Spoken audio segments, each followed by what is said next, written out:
Hi, everyone. Welcome back to Candid Convos with Anna B. Today, I have a lovely guest. I call him Toto, but he's going to introduce himself and we'll get to know more about him. I love that he's here today because he's going to be sharing with us his journey with addiction, and hopefully he's going to be able to help other people who've going through the same journey or who know people who are going through the same journey. So welcome, Toto. Do introduce yourself. Thank you very much. Thank you very much, Anna. Yeah, I'm affectionately known as Toto, as she's just said, but more fully, I'm Tonderai Maposa, Tonderai Toto Maposa. We learned Anderson way back in the day. And here I am. I've just recovered, like she said, from addiction, over a decade of addiction. And I am here, as she has said, to uncover the ugly truth about drugs, to speak about the little things you may not or may have known in that happened in this drug age. So thank you very much. I'm very pleased to be on set with you, Anna. Thanks. All right. So first of all, I want you to tell us when it all started. At what age did it all start? I believe I was about 19, 20. It started freshman year when my freshman year at Salus University. That's when it all began. It began with alcohol first. That's the first intoxicant that I took and I got addicted to. It would follow me right up to 35. I'm 36 now, actually. And just recently dropped it. I'm sober since December. So it was my freshman year. I had been to Adventist schools.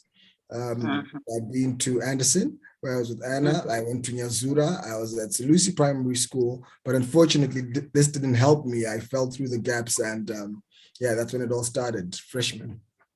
All right. So I want to ask you something. Was it because you were going through something mentally, or it was just more of, I want to have fun. I want to see what others are going through. They look happy when they're high. What was it? That's exactly what it was. That's exactly what it was. I wasn't going through anything. I was very privileged to come from a home where I had everything. I never lacked for fees. I never lacked for anything. So it was, I'll describe it to you. Freshman year, this was my first time, having the liberty of going out, and I'd never gone out before. So this whole going out hype, I was with a couple of friends, and we went to a bar in Bloel. So I saw these guys holding their beers and smoking their cigarettes. It really looked cool. The music and the place, it just drew me to want to be like what they were like.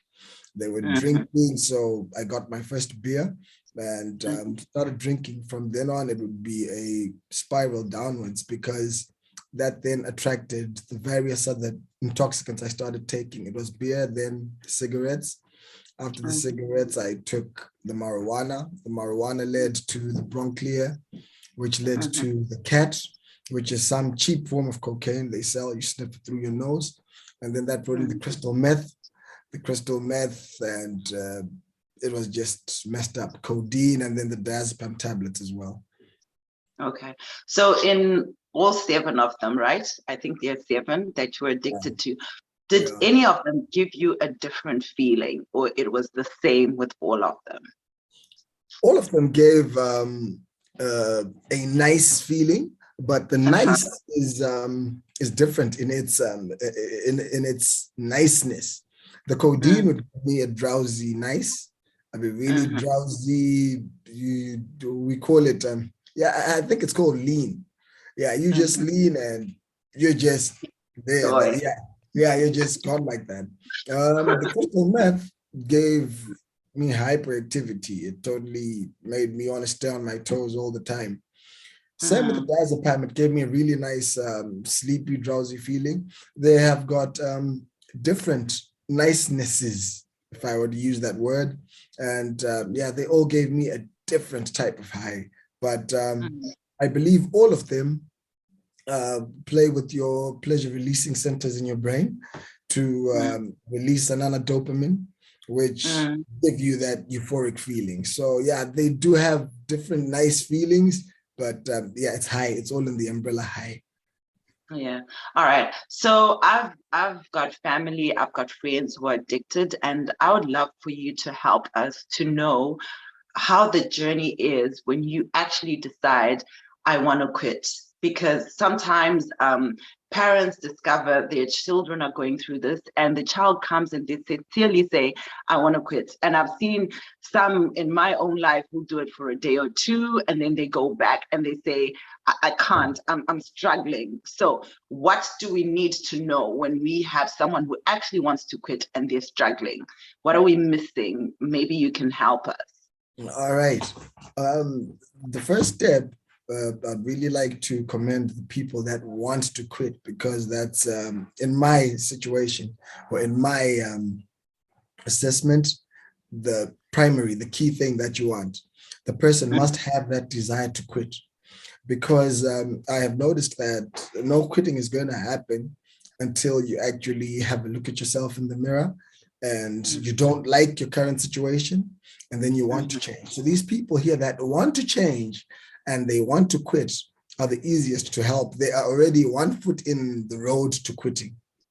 I also tell people a lot that you need to pray very much. For me, I owe it all to Jesus Christ. I'm always reminded of the time where Paul was on his road to Damascus, and Paul, why are you persecuting me? You cannot carry on kicking against the pricks. So these lessons that people are taught as they grow up, we learned our lessons, our pathfinders and things like that. Those lessons always come to you. Back of your head, they tell you, quit, quit, quit. That's what pushed me to want to quit all the time. Every time I'd be smoking, I'd be sitting with my friends and I would tell them that I want to quit. So firstly, they have to keep encouraging them. If they want to quit, tell them to carry on telling their friends while they're smoking, when they get at it, that they want to quit. They should speak about it. I want to get out of this. I want to quit. I don't want this anymore. That's number one. And then there's family that were around me. My family used an approach, an orthodox approach. I'm still trying to figure out what I'm going to call it, but it was a love-hate relationship.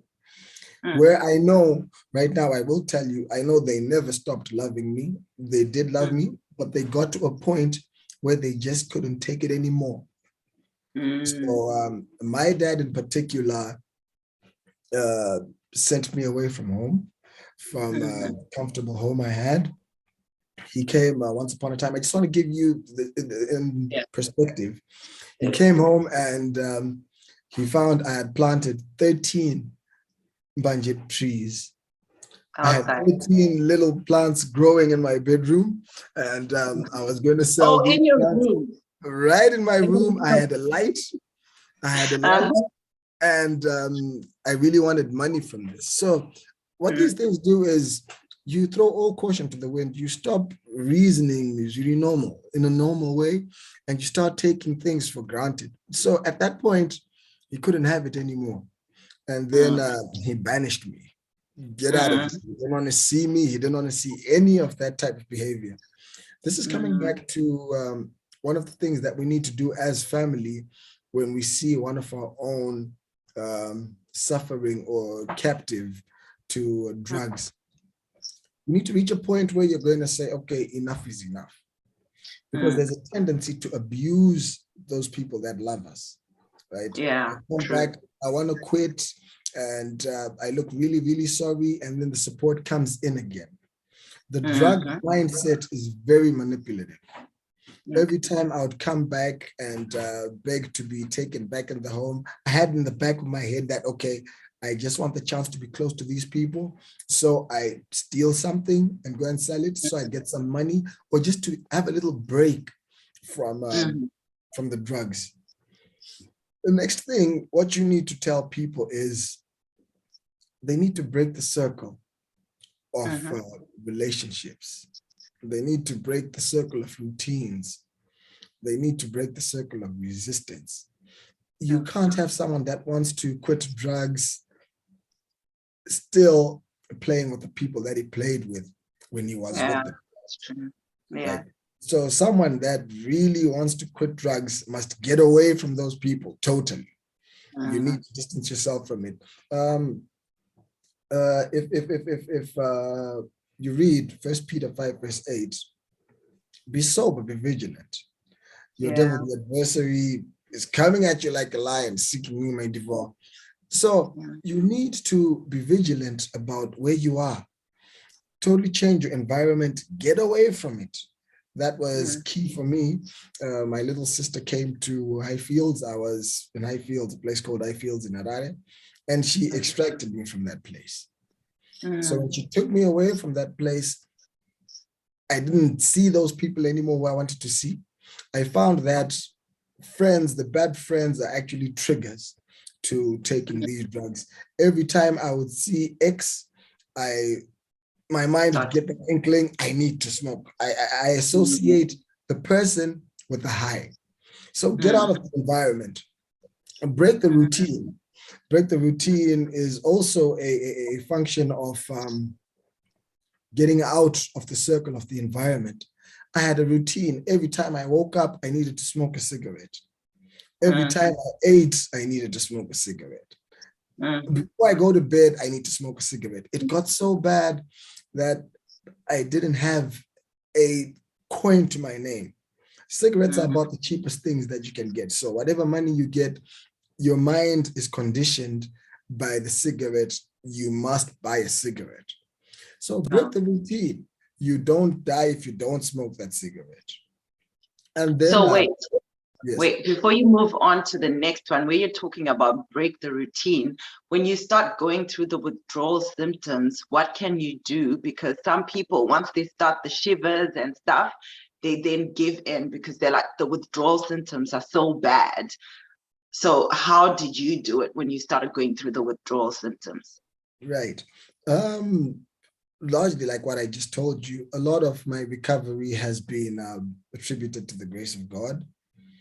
I did not suffer so much withdrawal, but in terms of the cigarettes, when I did get a headache, I watched this guy, I forget his name and I'll remember it sometime, but he was one of the, I think he was directors on set for Transformers. He speaks a lot. He does a lot of motivational speaking and he speaks a lot. I'll get his name. So this is what he did and it's worked for me. Every time I think of smoking, I'm getting the headache. This is exactly what I do. Oh. And it helps. Wow. And it does help so much. It helps so much because what he says is smoking is something that you do when you're in a safe environment. So you really don't smoke when you're around people, but when you feel safe, you smoke. So for me, it was the deep breathing. And I've actually also given that advice to a friend of mine in South Africa who's recovering, and he says it's working. So for the smoking in particular and everything, because that then clears the headache for me, it's deep breathing. I would breathe in and breathe out. Breathe in and then breathe out. You also have to start earning your dopamine. And you can earn it from exercise. If you exercise and you sweat, your body will reward you with dopamine. So as opposed to buying it and getting your brain to release it like that, you can earn it through exercise. So that's how I dealt with my withdrawal. A lot of deep breathing. Thank you so much. That's a great tip. Like people are always going through those withdrawal symptoms and they fail to know what to do, and some take painkillers and it's still there. So definitely I'm sure that would help. But I also wanted to ask to say, you talked about prayer. So it was just when you had the craving or when you wanted to do it, you just prayed and it helped. Is that how you applied? Like how did you apply it to your situation? I knew that the situation I was in, only God could have helped me out of that situation. Out of all my friends, I don't know anyone who's gotten out of addiction so far. And the myth is that when you're hooked onto crystal meth, you die hooked onto crystal meth.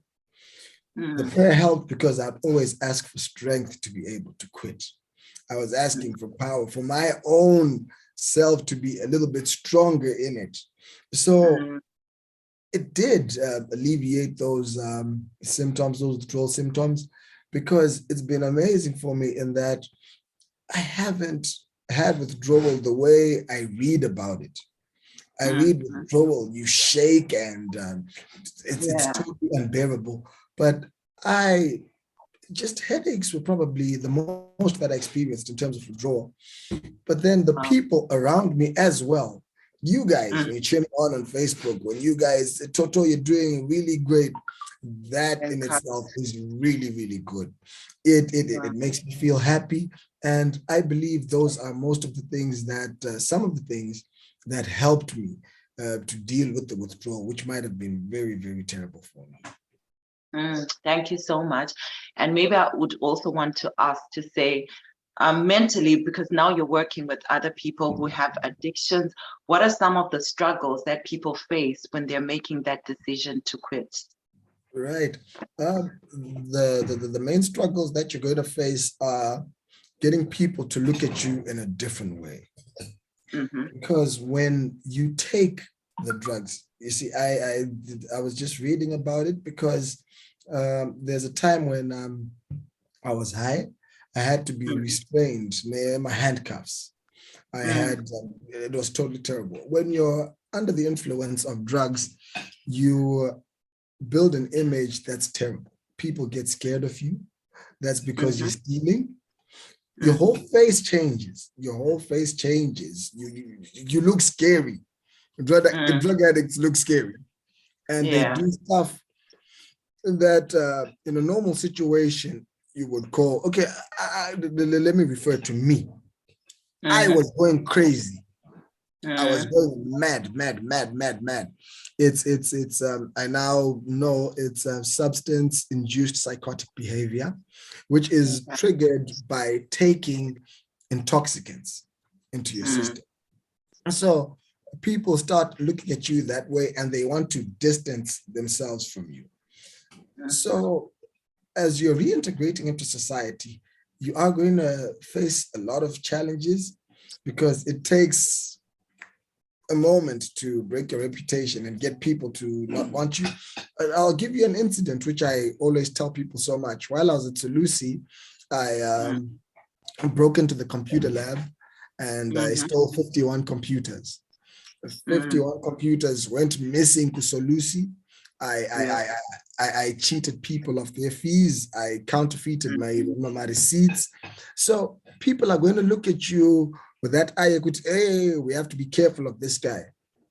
So as a recovering person, you've got to accept that. And you did people wrong. And so people are not just going to embrace, oh, Toto, you're recovered from drugs, come back with No. They're going to be very, very careful about how they deal with you, but it is up to you to prove that you've changed. The Bible says repentance is granted. You have to work to getting that back with people and reintegrate it in society. So as a recovering person, you must be able to carry that cross, that people are going to look at you in a funny way until they accept you. Like for me now, things are, I like how people have responded to me. It's almost as though they were waiting for it to happen. For me, it's again an act of God, how people are embracing me into society again. But if you are recovering, do not be discouraged when people look at you in a funny way. You earned that. So you have to earn them looking at you in another light as well. Yeah. Thank you for that, because I guess some people don't want to go through the process. They just want to be accepted as if nothing has happened. But you just highlighting that it is something that you just need to go through. Some will accept you, some will look at you funny, but you still continue. And now that you are saying you are working with young people or others who are struggling with drugs and addiction, what exactly are you doing so that people may know if they ever need help, they can come to you? What are you doing? Right now, I am working primarily with the church. I'm called to presentations across many churches. and I'm informing people. On Facebook, I'm available. I am giving people tips on how to get high. I am trying to get people to focus on the real issues. That's what I'm doing, because there is a tendency to want to go after the drug dealers. There's a tendency to want to arrest the drug dealers. I think that's not going to work. As long as we have someone buying the drugs, we're going to have someone selling the drugs. So I am trying to create a new approach to the whole situation where we are looking at the victims. I am calling them victims of the drug society. These people that have traditionally been called addicts. I think if we can get them to know, if you know someone who is struggling with drugs, with alcohol, with cigarettes, with crystal meth, with marijuana, tell that person that it's not worth it to poison themselves, because at the end of the day, they are benefiting the drug dealer only and killing themselves. So I am working on an approach where we are going to target our loved ones, the ones that are actually going to buy the drugs.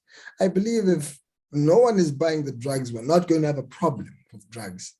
And so I'm trying to shift the focus of the fight to take it away from let's arrest all these drug dealers, let's get the drugs off the street, to more, let's not buy drugs.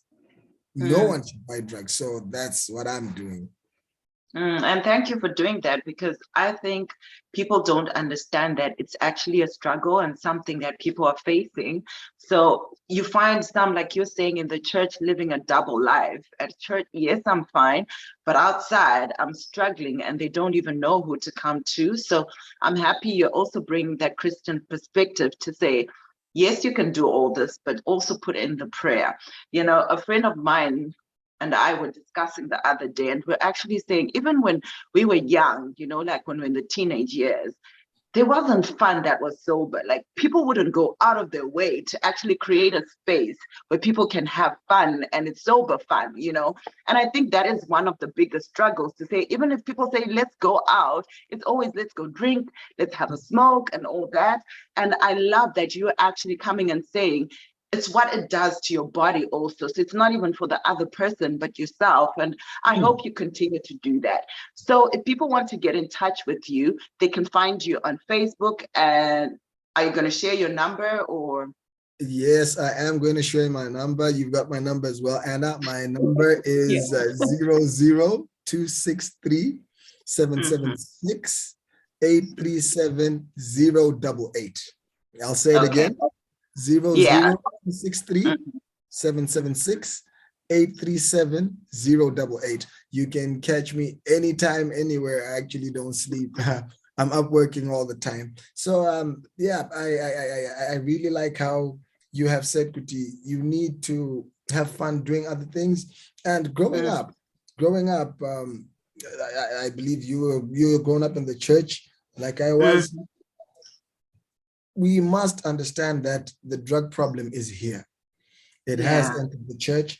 Here I am, born SDA, schooled SDA schools my whole life, and yet I got addicted to 7 horrible substances.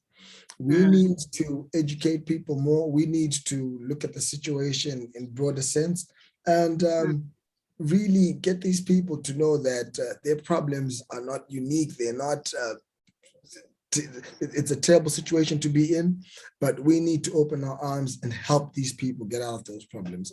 A lot of the people I was smoking with, drinking with, really wanted to get out of those situations. So it is up to us to do that. But a very big thing that I'd like to thank our value system in the church for is how they put it in us. Teach your kids while they're young.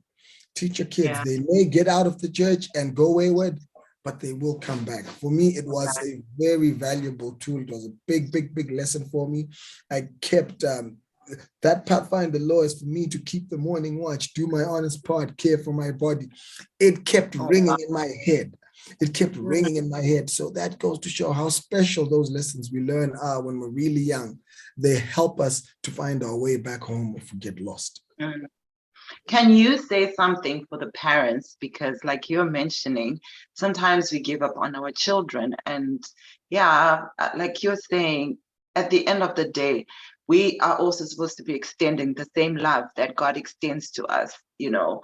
And what can you say to them? What do you see that they don't see when you're working with young people that could help them to extend that grace? What I have seen is, hey, unfortunately for us, our parents don't know. You see, us kids have become so much cleverer in hiding these things. So for the parents, they really need to pay attention to what their kids do. You need to pay attention when you send your child out with some money, check on the change that they're going to come and bring, because the kids are also really actively hiding getting drunk. I know there's a lot of times when I was really high, and I'm sure my parents didn't pick it up. The parents need to teach, carry on teaching. You can only do so much, but send your kids to church, send them to Pathfinders, keep teaching them. Just in case they get out of it, they will come back to it. There are extreme situations. I'm very big on this one here because I believe it helped me very much. There are those situations, Anna, where you're seeing Kuti, this person here isn't responding to the rebuke, isn't responding to anything. Don't be afraid to let go sometimes and let them deal with it. They will come back. They should come back. But for the parents, pay more attention to your kids. When they start behaving funny, you see, there is certain things you can see. If a child who used to take care of himself no more takes care of himself properly, there's probably a problem there. If your child isn't bringing home the change, there probably is a problem there. Look at your children's friends. You see, apple does not fall very far from the tree. Look at your kids' friends. Look at them so much, because they will give you a clue what your friends are getting involved in. You are not going to have your kid with druggies and be the only exception to it. Yeah, so that's what I'd say to the parents. Pay attention. And thank you. I just remembered something before you go. That's right. What do you think is the cause of people actually taking drugs? Like, as you're working with people, what is getting them into it? Maybe besides wanting to have fun or just seeing what others are doing, what have you seen as the cause? Okay. Like I told you, I am working on a documentary, The Ugly Truth About Drugs, Deciphering the Drug Society. I think, and why I'm calling them victims is because I think they are the target of an elaborate plot to get them into drugs. The drug dealer, the drug society is going to identify that that child is coming from a well-off background, and they're going to purposely addict them to the drugs. It's not always that someone is going out to look for fun and do everything. The society is going to come and look for you. My first high on crystal meth was totally free. It was totally free, but it wasn't free because the society gained so much from me by giving me that first hit. So these guys are fishing. They're fishing. They are looking for money anyhow. They don't care. They're selling poison. And once you take it for the first time, the pleasure levels are so high. It is so. I'll be straight with you, Anna. It feels very nice to be high. It feels very nice to be high. But what is the trade-off? What's the trade-off? I lost a lot of money. I from everything to sleeping on the floor. So it's not so much people looking for fun. Many times people are actually being hunted by the drug society. They will come and look at your kid. They know your parents are doing well. They know you've got access to money. They know you've got access to things that you can sell when things go bad, and they will get you addicted to it. That's why you need to watch your kids' friends, watch the circles that they play in, and make sure you avoid them going into those spaces. So it's not always the kids looking for fun or anything. They are actually being targeted by people.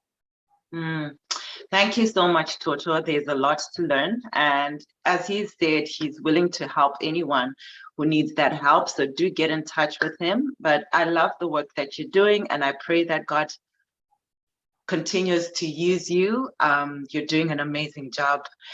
Thank you, everyone who's watched this video to the end. And until next time, bye. Bye. Thank you.